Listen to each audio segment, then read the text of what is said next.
കഷ്ടതയോ പല പട്ടിണിയോ ഉണ്ടായിടട്ടെ, പ്രതിഫലമേറ്റം പെരുകിയിടും ഭാഗവാസികളെ.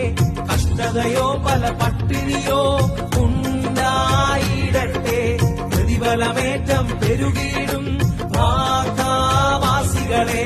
പ്രതികൂലത്തിൻ കാറ്റുകളാൽ ക്ഷീണിച്ചിടരുതേ, മശിഹാരാജൻ നിൻ കൂടെ ബോട്ടിൽ ഉണ്ടല്ലോ. പ്രതികൂലത്തിൻ കാറ്റുകളാൽ ക്ഷീണിച്ചിടരുതേ, മശിഹാരാജൻ നിൻ കൂടെ ബോട്ടിൽ ഉണ്ടല്ലോ. കാഹളനാദം കേൾക്കാറായി കുഞ്ഞാട്ടിൻ കാലേ, രാകുലകാലം തീരാറായി ക്രൂശിൻ സാക്ഷികളെ. ആയാറിൽ നീ കണ്ടിടും ദൂതസേനകളെ, അവരുടെ നടുവിൽ എൻ പ്രിയനെ കാണാം മേഘത്തിൽ, അവരുടെ നടുവിൽ